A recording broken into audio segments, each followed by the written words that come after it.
Welcome back to Man Vs Meeple. This is Ryan here with a preview of Paparazzo, a new Kickstarter coming soon from Kembe Games. The goal of the game is to lead your group of tourists through the zoo, allowing them to take photos of all of the different animals in a set collection game. Meanwhile, Kembe, the gorilla, has escaped from his pen and is chasing your tourists around the board. Let me start by talking about the components of the game. Keep in mind, this is a Kickstarter prototype. These components are not final. In fact, they're pretty far from final in a lot of places. But if you look at the board, you'll basically see the setup here. I don't think the board is changing much, but all the tokens, the meeples, the gorilla standee, everything here is going to be changing.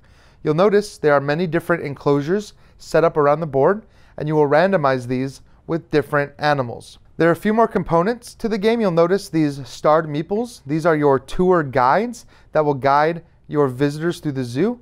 And there are these meeple tokens that represent other visitors and tourists you can pick up along the way.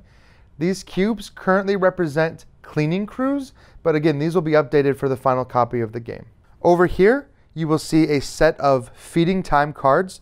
Over here on the other side of the board, you have the 3 set collection bonuses. Now, certain animal habitats will be dealt out as potential feeding cards, while the remaining 3 are going to be set aside as those set collection. So it's kind of interesting. Certain animals are going to be worth more points, but certain sets are also going to be worth more points. So that is kind of a variable setup that goes into the game, as well as the variability of where these animal tokens are placed. The last thing you're going to notice are these decks of action cards.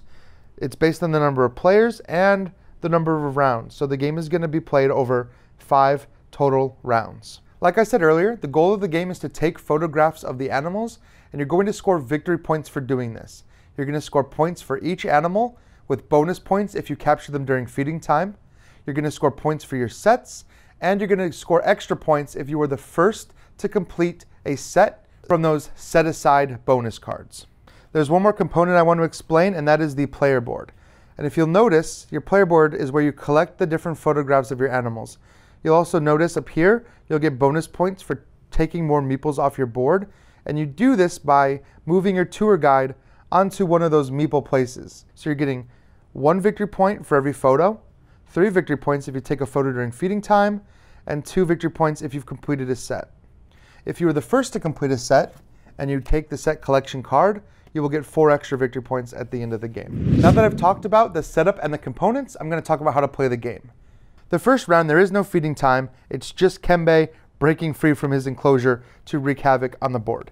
But in every other round, you'll have a certain type of enclosure that is feeding time.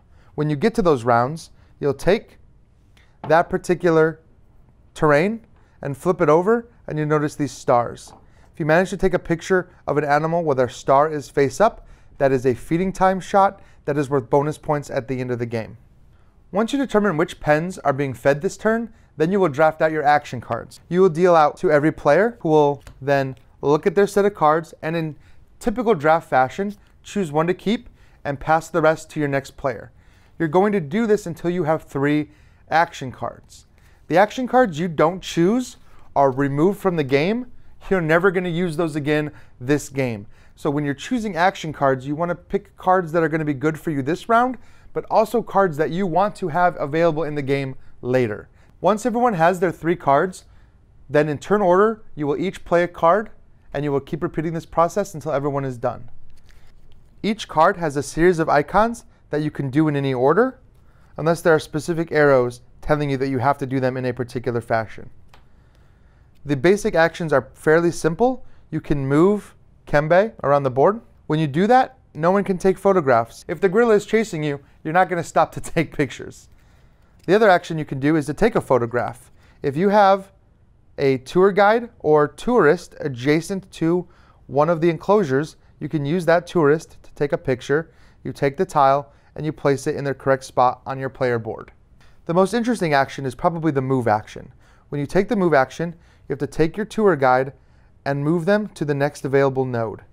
Now, when you do that, the rest of your group has to catch up. If there are empty spaces in between your tourist and your tour guide, they need to move to follow. And as you take more tourists, they will start to form a snaking pattern. Now what you're doing is allowing for more opportunities to take photos, but also blocking players from moving in certain places.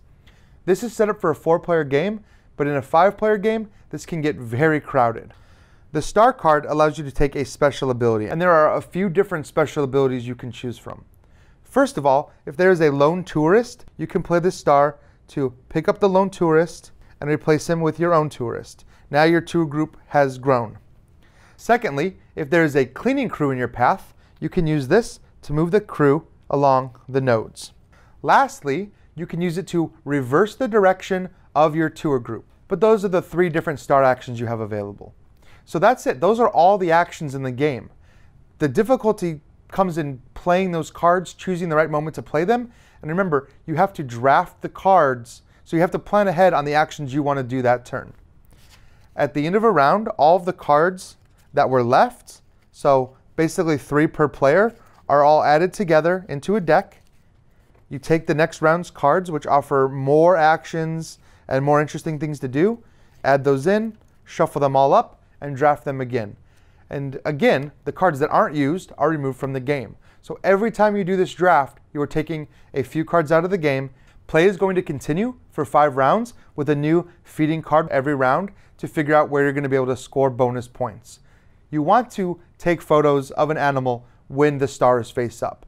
If you've already taken a photo of that animal, you don't get to take it again, so you really need to time those actions with the feeding time cards. Now at the end of the 5th round, after everyone has taken their actions, the game ends. Then you're going to calculate your victory points based on the methods I talked about earlier. You're going to get points for having added meeples to your tour group, points for taking pictures, bonus points for taking pictures during feeding time. You're going to get points for complete sets, and bonus points if you were the first to complete a set from the set-aside set collection cards. After everyone has scored, you'll determine the winner, and that is the end of the game.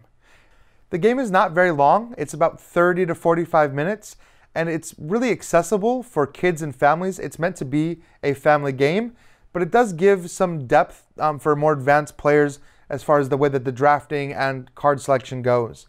It's also a good gateway game to introduce people to the card drafting mechanics. For players that don't play a lot of drafting games, this is a very accessible option. You're not overwhelmed with text. You're just looking at these very basic symbols that should be pretty easy to understand. Hopefully that overview is enough for you to understand how Paparazzo is played. When you take a look at their Kickstarter page, you'll have a better idea of what's going on. Again, the game is live on Kickstarter right now, so you can take a look. Feel free to ask any questions or leave any comments down below. I'll be more than happy to address them. And as always, thank you so much for watching Man vs. Meeple. Please take a minute to subscribe to us here on YouTube, like us over on Facebook, follow us on Twitter at Man vs. Meeple, and as always, we will see you next time.